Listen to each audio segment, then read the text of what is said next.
So, hi everybody, this is Asahab. I'm Giacomo, and today I'm with Jennifer Warren. She's the founder of Concept Elemental. She's a contributor on Seeking Alpha, and she's a speaker for various universities and so on. So, Jennifer, please introduce yourself and let's get into the content. Sounds good. Yes, so I have a consultancy called Concept Elemental, and with respect to energy, why I started on Seeking Alpha was that in 2013 I was on a road trip and I saw all this activity in the Permian Basin, and I had already chronicled like the gas shale booms starting in 2005 and wrote a bunch of stories about that for a magazine called DCEO here in North Texas, because North Texas was like the ground zero of the gas boom, basically. And so I was surrounded by all the entrepreneurs, producing the resources, right? And then in 2013, I was driving through Texas, like an 11-hour road trip, and I couldn't believe the activity. And I found out, like, when I got back to Dallas, I talked to an executive at Pioneer Natural Resources who became like the kings of the Permian in terms of production. And I said, well, are you still producing in the Eagle Ford? Because that's where they were at that time. And he goes, no, the Permian's where it's at. And so I started chronicling that. And I have, for 10 years, I've talked about the Permian. And it turns out it's the largest oil field in the United States. It's the biggest producer in the United States. So that was kind of like a breakout story, right? And that story has just continued, and it's been really extraordinary. And then I can, did you want me to go ahead and share my slides? Let me get to the beginning here of these. Okay. So again, my communications consultancy, I have private client work, but I do a lot of speaking and I do some writing for one magazine, DCEO magazine, and also some investor articles and discussions sort of as an information intermediary on Seeking Alpha. I'm very agnostic about fuel source. I'm looking at it from an economic and investment point of view, and also from a resource efficiency point of view, which is basically sustainability. So this is just to note that I was recent, and so I've been attending a fair number of conferences. This is just reflective of this conference I attended at the Oklahoma Fed. Actually, it was put on by the Dallas and Kansas City Fed, but it was in Oklahoma City. And those two Feds are the 10th and 11th districts. And between them, they represent $4.5 trillion of GDP. That would be like the fourth or fifth largest economy in the world. Texas, in and of itself, is the 8th largest economy in the world by GDP. So that just gives you a sense of the size. And this GDP, a lot of it is driven by energy, agriculture, and manufacturing, just FYI. And also I did a video on my YouTube channel called After the Fed, Hybrid World, Circular Economy. And it goes into the detail of my findings at this conference. And there's a lot of slides, and it kind of gets into the deep discussion about the energy transition and sort of what's going on. But to start, so looking at oil demand, so the biggest driver in oil demand going forward is developing world oil demand. China and India especially. Before the pandemic, we were at about 100 million barrels a day. Right now, we're at about 102. And I was just at a conference last week of oil and gas producers and deal makers, and McKinsey presented, the consultancy, and they expect their scenario is a peak of 106 million barrels a day in 2030. Now, these scenarios are all over the map. It really depends on what's going to happen, and how the world, what this energy transition looks like or not, what the headwinds are. And, we saw what happened with the Russia-Ukraine invasion. Things happen. Usually they're geopolitical. So one of my top risks is, Middle East conflict and just the uncertainty of what all that's going to mean and look like. And hopefully cooler heads will prevail here in the future. And then also the other thing to note is that the Saudis have throttled back investment. They made that announcement. They had been curtailing production because they don't want the price to go down too low. You know, they would like it in that 80 to 100 million, $100 barrel range, as would many producers. But the US public producers, you know, are showing restraint. You know, they're not going to put the pedal to the metal like, you know, in the days before. So that's one dynamic. Just noting the US role in oil markets now. So back 20 years ago, we were only producing 4 million barrels a day. We're now producing 13 million barrels a day. This chart, this blue here, we're like almost 16% of global oil supply. Saudi Arabia's 12.5, Russia's 12. So you can see that we've really, you know, ramped up really in this sort of 2012, 2016 era. And that is, you know, because of shale. Just one thing to note, oil and gas firms at the COP28, the climate change talks, 50 of them pledged net zero, and that represents 40% of oil production. That number is probably higher. Those are just the ones that happened at the COP. And that is because oil and gas companies know that they have to really start, you know, looking at reducing carbon emissions, greenhouse gas emissions, however they can, for this social license to operate, because fossil fuels are going to be needed for a very long time. And so I think that's one big takeaway that, you know, and this has been going on really over the last 5 years, this narrative. In the US, we're still driving a ton. We peaked at 280 billion miles of driving before the pandemic. Now we're at about 270, and that's going up a little bit. It's different than in Europe. There's less of this than in Europe, and it's because we have these vast distances in this country, you know, and Americans like to drive. Anyway, this is just showing you what could happen with oil demand. And there's a lot going on here, but what I will just note is, so this black line here is showing oil demand. If there's fading momentum for the transition, meaning, okay, you know, our pedal to the metal on low carbon energy is just petering out for different reasons. And at that point, it would be 97 million barrels a day in 2050. That's only 5 million barrels less than where we're at now. Now here, this next blue line is current trajectory. And that's showing a reduction down to, like, call it 75 million barrels a day. And so I think that would still lend itself to a balanced production approach. Like, the US would still be in there producing. And frankly, you want the US producing, you know, because we're a reliable resource and we're market driven. And then next, I just want to talk a little bit about natural gas. So in the United States, we went from producing like 50 BCFs to 110, doubling because of shale. This has caused us now, once the government allowed exports in 2016, it's allowed us to become a larger LNG exporter. Now, this red line is just showing US exports. This chart shows US gas use, how we use it. You know, it's 12% of it is used on the grid. Industrial uses 8%. Sorry, this is TCFs. Sorry, the amount.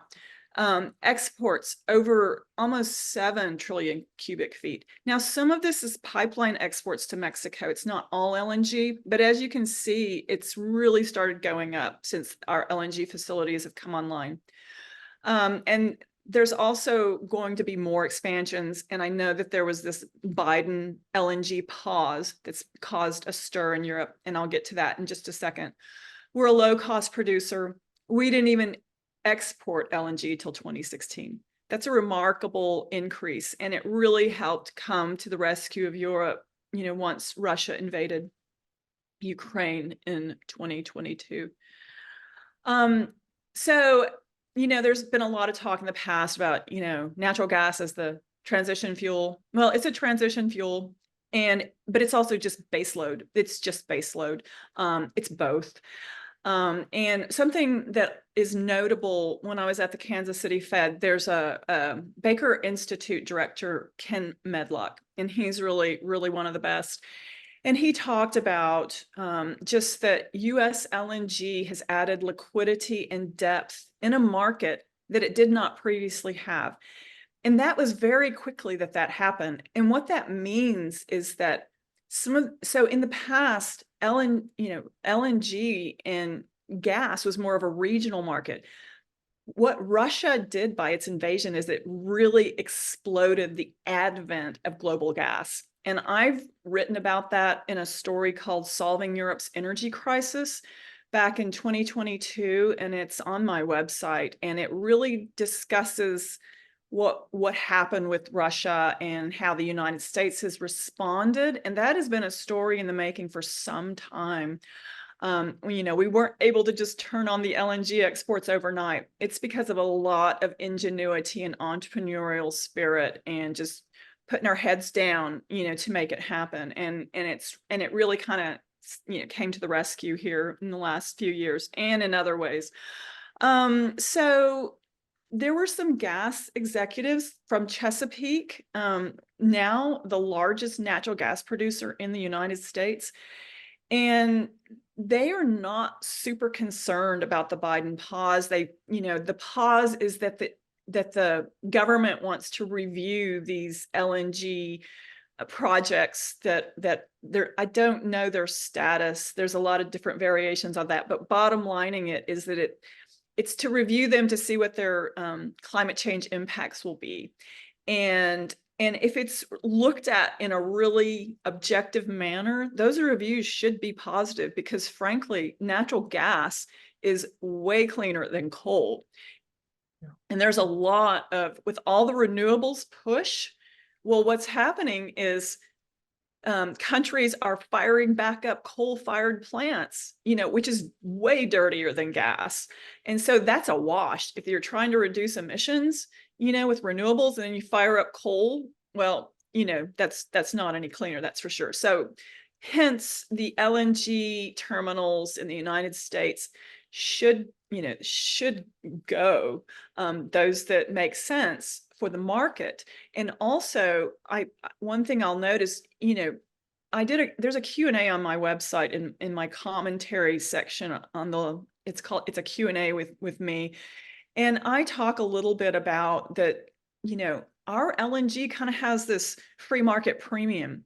And also our LNG really has better ESG scorings, if you will, than other producers. So I think you're just going to see that in the future, is that US LNG, natural gas production, oil production is just going to get cleaner from this side.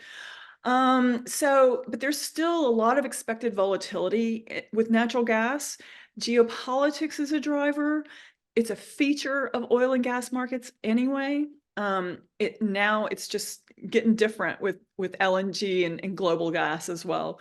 And there's some interesting dynamics in the United States to do with basins and the transition. There's a lot of blue states that have wanted to, increase renewables on their grids, reduce natural gas, and they're coming up against headwinds. And specifically, it's the Appalachia region, the Marcellus in the Northeast. And if you compare that region to ours, where there's a freer market and a freer flow of hydrocarbons, you can see what I'm talking about. Again, developing world drives demand. McKinsey sees demand continuing even through 2050, growing. It's not stopping. Just a little bit about Europe from the US point of view, just from the things I worked on, like I said, in 2022, and continue to work on and continue to speak about. I did a keynote at the University of Montana where I really showed the chronicles of shale as it relates also to Russia, its first invasion in 2014 and its second. What the geopolitics look like, how the US is involved, how we've changed the calculus on global oil and gas markets. And it's a very positive story. And I would point people to that keynote, and it's on my site in a playlist. I think it's like Asia, University of Montana Asia, and it's on my website in my commentary section with all the supporting research and background. It is all there. My work is very transparent. And then the other thing I just want to say as a result of what happened with Ukraine is obviously we see this play out in Germany. Germany trying to reduce its natural gas by having the industry conserve and use coal, which has resulted in some investment moving elsewhere. And I know that that's been a big concern. The idea of industry hollowing out in Europe, because of, our resources, our energy production, all that. But what I can say is there's also a lot of investment flows between us, between the US and the EU. And there's new synergies, I think, that are being developed and partnerships as a result of it.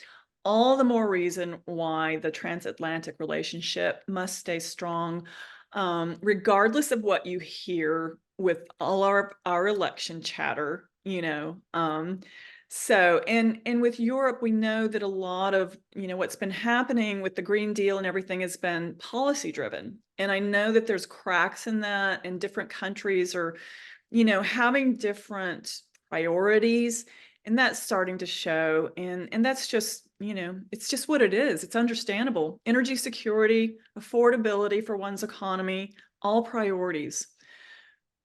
And then this is just a little look at, this gives you a sense of the LNG world, what's happening, its scale, its movements. So here, LNG liquefaction, this top. So in North America, so liquefaction is, we're exporting, right? These are the export facilities. And there's 11 here in North America, this bar down here, 11 operating, almost 20 planned, 11 under construction. And if you see here on North America, these kind of orange stars, that's all like Gulf Coast area. That's where a lot of it's happening. And then up here is, some regasification. There's an imbalance from our side. But here, if you look at Europe with all the green, those are regasification terminals. That means receiving LNG, right? Importing LNG. And there's a lot of green there. And there's in Europe here down below, you can see in the sort of fuchsia and the other colors, there's more regasification terminals planned, proposed, and 9 are under construction. In the United States, LNG plants, 11 under construction. And I've done some work, a little bit of work with one midstream firm that has an LNG facility that, is being affected by the pause.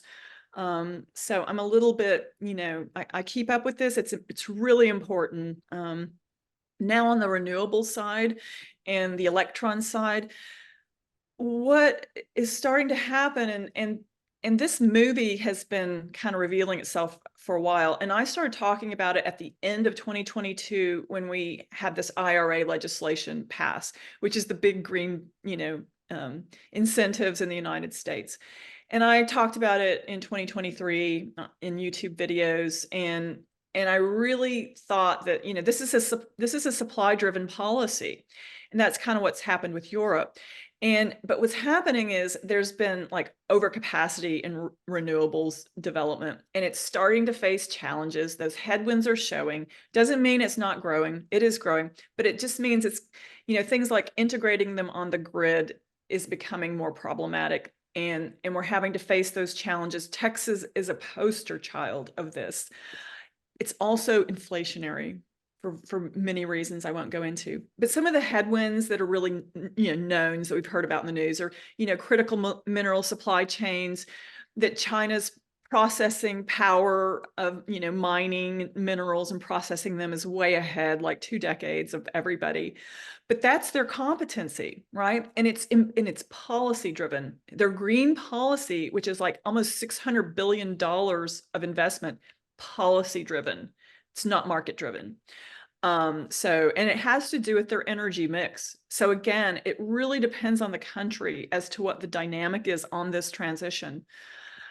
The other thing I'll say is, last mile challenges are proving costly, and that also just the poster child for that is EV penetration in the United States. There's been some little bit of pushback on EV penetration, car manufacturers slowing down on some of that just because of the adoption and because of the infrastructure charging networks are not, where, the market would like them to be, that sort of thing. And I really can't say where that's going exactly, except that it's slowing down relative to what the ambition was. I know there's a different dynamic in Europe, and that has a lot to do with, how people drive and the availability of alternative, transportation methods and that sort of thing. So the other thing that's really coming to the fore is that, there's really a synergistic relationship between hydrocarbons and electrons. And that hydrocarbons are very much leaned upon for baseload, and that's natural gas. And then the other baseload option to pair with renewables is obviously nuclear power. And again, I mentioned the idea that, India, China, and Europe are turning more towards coal to support the renewables development. So something I've noticed just in my work and from, being around conferences, seeing the data, seeing what entrepreneurs and firms are doing, it's just there's these centralized and decentralized approaches happening. The decentralized ones really seem to be more driven by the private sector in industrial and commercial use, so that they have reliable sources of power. They can't afford blackouts, and so I'm seeing more movement in that. The other thing is the problems that are arising as we try to increase renewables is to do with power density and efficiency. And so I think you're seeing more innovations in that space. And I see it play out here in Texas as well. Another area for efficiency is like shale extraction. And I believe this Exxon Pioneer acquisition is going to be a proving ground for some of the new developments in that, as well as some of the other acquisitions that I'll mention here in a minute. So this is just a recent feature I did here in North Texas, and this is about energy transfer and how they were there at the beginning of, the shale booms, in the very beginning in the Barnett Shale, where it all started, laying down infrastructure networks, buying up pipelines. And they were really, really smart in recognizing the opportunity and seizing it, and really, and even reworking the way in which the pipelines flowed. They had to spend many, many, many tens of billions of dollars to change the way America's pipelines were structured, because we were importing LNG at one point and only importing oil. Now it's the other way around. So all those pipelines had to be changed around. So the point of this story is really that the infrastructure system, especially here in the United States, is very robust. It's an asset. It's a national asset, and a lot of politics is aimed at it, and I think it's really a bit wrong-headed, because it's really helping the world, with their energy needs, and hopefully, I mean, in the United States, the market always prevails. And there can be headwinds and hiccups, but we're a market-driven economy, and it prevails, and you can see this happen through time. This is just about Texas, just showing that we have this really diverse mix. This is showing on December 12th. It was like a really cold day. And at that point, we were using like 50% renewables, because it was probably sunny that day. Natural gas was like a third here, 30%, and like 10% nuclear. And so we really have a balanced grid. But one thing happened in January. We had this like frigid snap, and we got one of those power announcements where they're saying, beware, don't plug in your EV, don't do laundry, you conserve power. And they said this was going to be the case until 10 a.m. when if the sun started shining. Like, we were this close to, grid out conditions if the sun didn't shine. That's not good to be relying on that. So because of this, the problems with intermittency and grid interconnectivity, we're having to spend $7 billion to incentivize more natural gas-fired power. And that is on the Texas grid. We have our own grid called ERCOT. And so it makes us a really unique case to study on what an energy transition looks like. And I wrote a story called Texas $1 Million Miles that really gets at the dynamics. And one of our problems, because we're a huge state with really long distances, is that a lot of the renewables are far from the demand centers. And so that has created issues. And we developed this transmission system called CREZ that connected a lot of the renewables to demand centers, but it was not enough because there's way more renewables now and more in the interconnection queues, which are just not moving. But because of this, there's a lot of innovation happening in Texas as well, in carbon capture, enhanced oil recovery, demand responses connected to the grid to do with Bitcoin miners and other types of innovation. Texas economy, just to show you, I was just at the Dallas Fed on Friday, and they presented their Texas economic outlook. And this outlook is heavily watched because we are one of the hottest economies in the United States. Our economy is burning a bit warm. And what they did say was the Texas CPI is still burning a bit hot relative to the rest of the United States. So when they're looking at what they're going to do with interest rates, we're part of the equation, but again, we're an outlier in some respects. And this just shows you, okay, so the red line is US exports, kind of flat here over, some dips, the pandemic here in 2020, which it happened to everybody. And then Texas is the blue here. And so, the blue line. So what you can see is these exports, the export rises in the United States. It's us, it's Texas, and it's energy. So that's really, really interesting. I had mentioned a lot of industry consolidation in oil and gas specifically. There have been all these announcements in the last 12 months. Exxon Pioneer, that was like 65 billion. Chevron Hess, 53 billion. Chesapeake Southwestern, 17 billion. Exxon Denbury, 5. Another one that just got announced like within the last 2 days, Diamondback and Endeavor, 25 billion. Now, Diamondback has been an early shale player. Next to Pioneer Natural Resources, which was the #1 independent producer in Texas, was Diamondback. And I have their stock. And because of this merger, it's done well. I'm happy. But what I can say about this industry consolidation is it's driven by efficiency. It's a reshuffling of assets. It's some private assets becoming public, which is a good thing because what it means is those resources are going to be produced conservatively. The private sector players in oil and gas, when the prices are high, tend to produce more. So this just puts a little capital market restraint on production. So that's what that does. And also, I think this consolidation has to do with large firms, oil and gas, looking at what their future value proposition will be. What are we going to be? What's the energy firm of the future going to look like?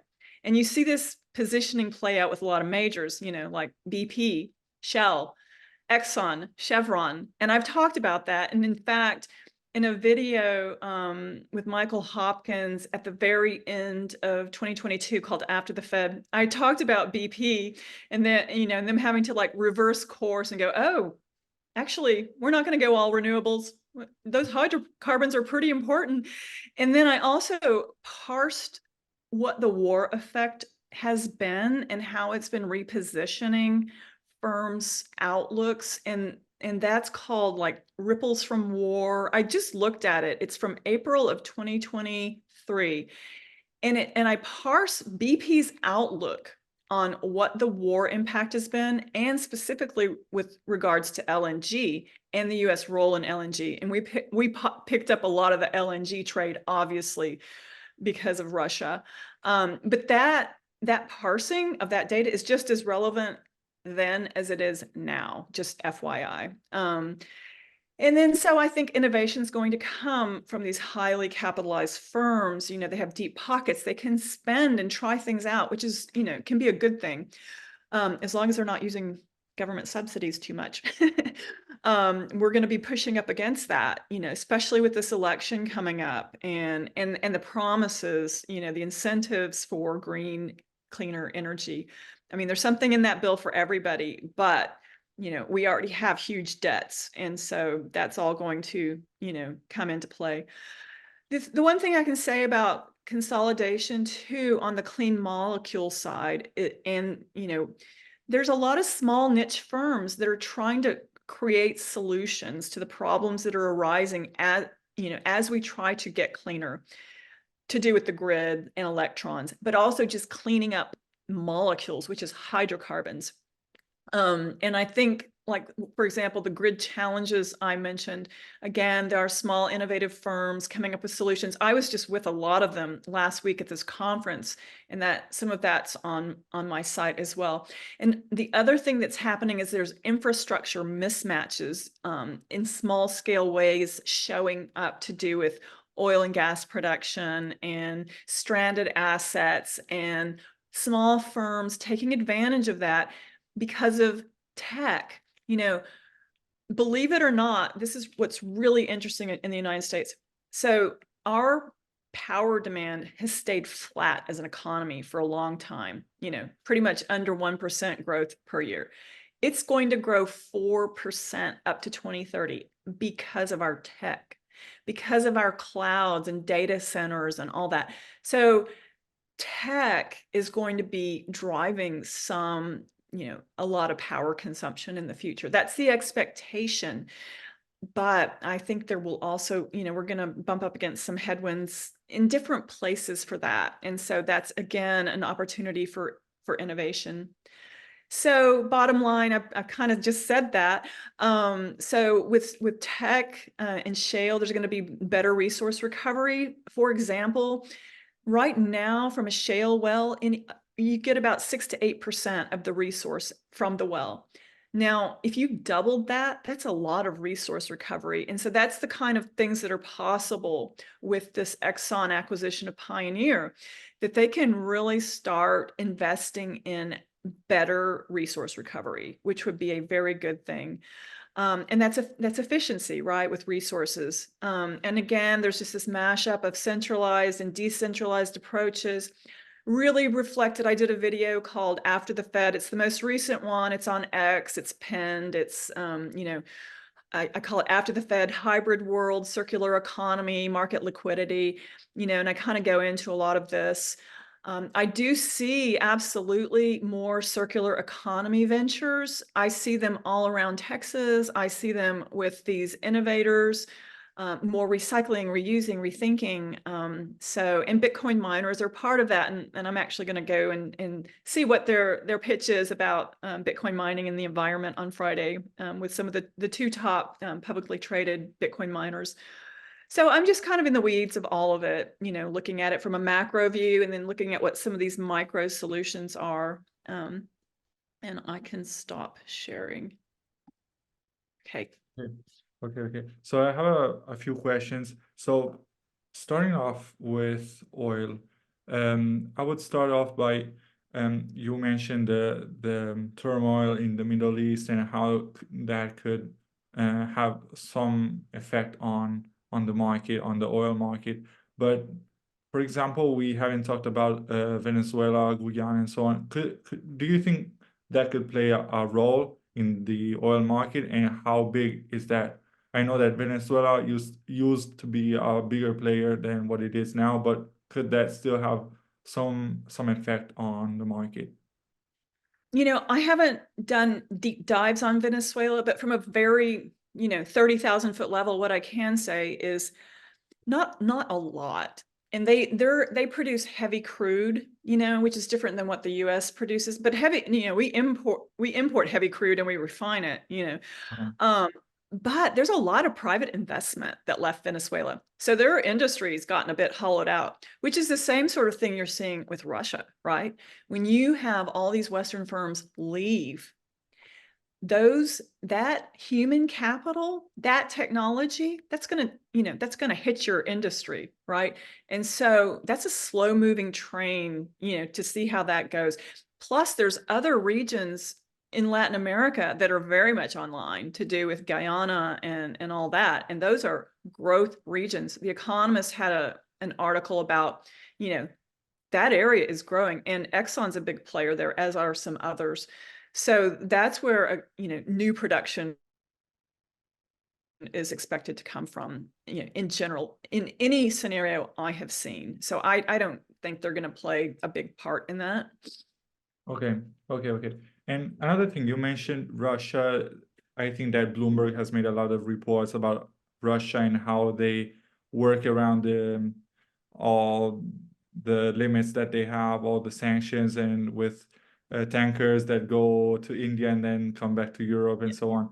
But given the fact that Russia and China are coming closer, they say that it's a friendship without limits. I have some doubts. As a matter of fact, Henry Kissinger was very good at capitalizing on those cracks in the friendship.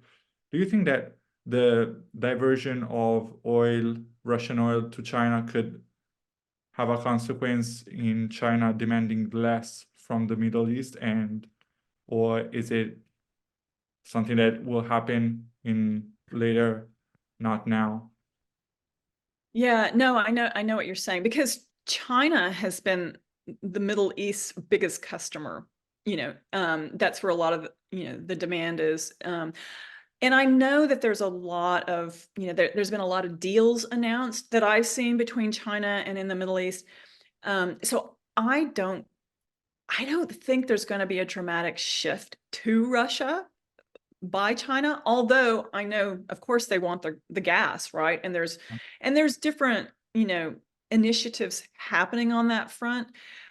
But I, Russia and its industry, obviously in the West, it's taken a big black eye, right? And yes, there is that gray trade that happens, just the circumvention, with oil and all that. But I think in the end, being a reliable, stable supplier is going to mean something.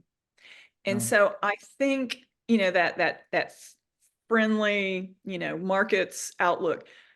Who would you rather have your LNG from? United States or Russia? Yeah. I mean, and now I know I there's was going to be wondering people, just on but there's China's position, not Europe's position, because Europe, of course, it's not going to rely on Russia anytime soon.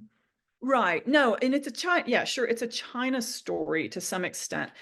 But I also think that there's been a little bit of, you know, I wouldn't call it backing away from China, from Russia, but definitely, you know, they themselves want diversified Yeah. LNG and natural gas sources.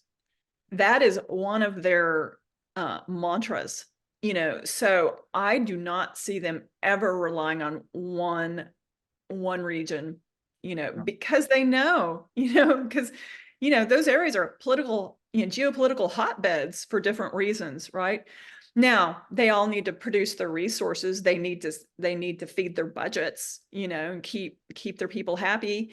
But I think what's happened in the Middle East, just really shows, what can happen. And like the Red Sea trade, China doesn't want, their trade in the South China Seas disrupted.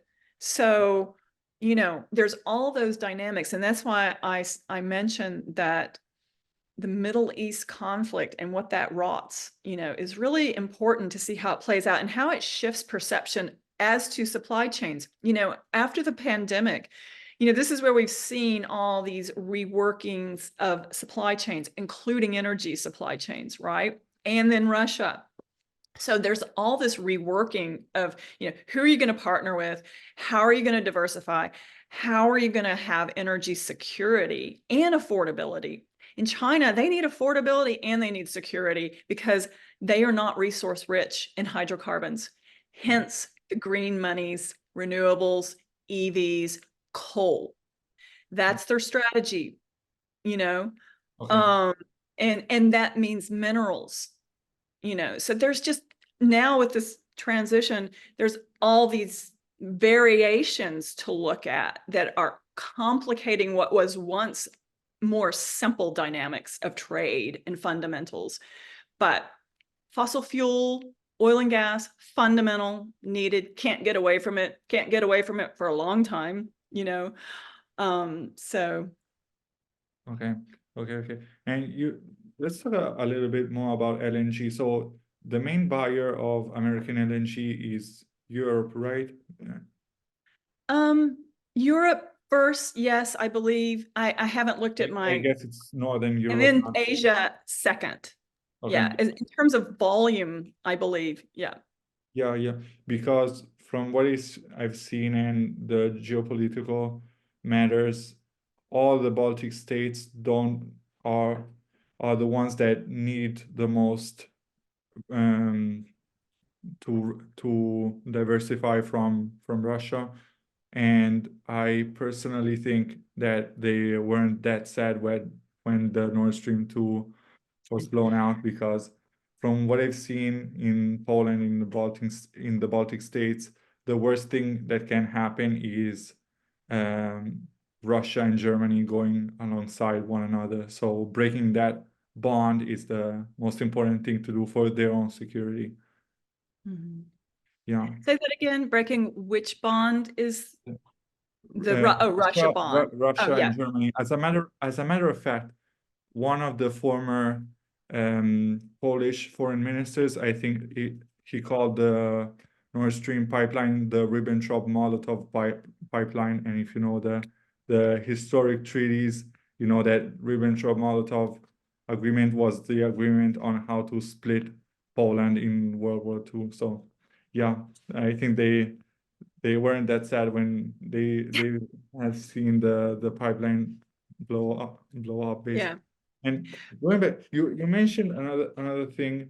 You talked about nuclear, and I want to talk about this because nuclear is another thing, because the US and Europe have sanctioned all the main Russian conglomerates except for Rosatom, that is the state-owned nuclear company, because a lot of the nuclear plants, I think they still rely on nuclear fuel made by Rosatom. Is the US investing big in nuclear now that it doesn't want to rely on Russia? Mm. I would say yes. Some.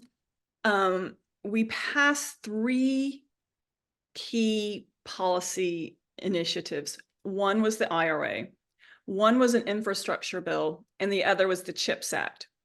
And in the infrastructure bill and the IRA both, there are more incentives for nuclear. So I think you can't get away from it because of the need for density, for dense baseload.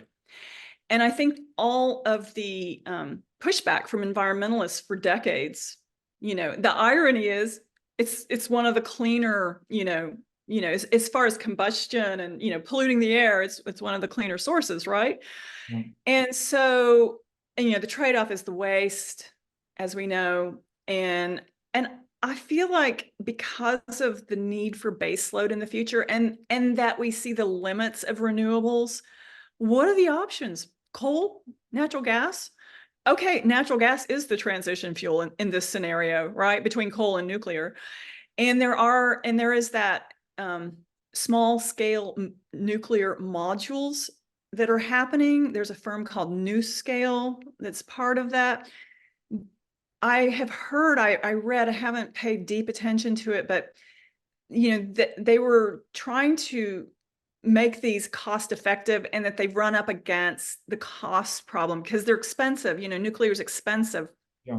And but I still think, what are the alternatives? And if there's ever a price on carbon, which I don't really know, then it does change the calculus on some of this. But there's also, always the talk of fission and fusion, and those things are going to get worked out, right? Because there's the will and the interest to do it. And that's why I feel like, this constant focusing on, oh, we're gonna kick fossil fuels and go to all renewables. Not happening. It's not going to happen that way. It can't happen that way because of baseload and density and capital efficiency and economics and physics, And so what does that leave you with? Dense baseload. And if you're going to modernize your economy and you're going to have your iPhone in your pocket and charge an EV and, be on the internet and pipe in YouTube, you need a lot of bandwidth. You need a lot of data centers, and you need a lot of cloud, and you need a lot of GPUs and CPUs and, that sort of thing. So, and that's something that I really look at a lot. And I look at it here in Texas because it is all playing out right before my eyes, this demand. And that's why our energy demand goes up, our electricity power demand goes up in the United States because of the advanced economy phenomenon, so. Okay.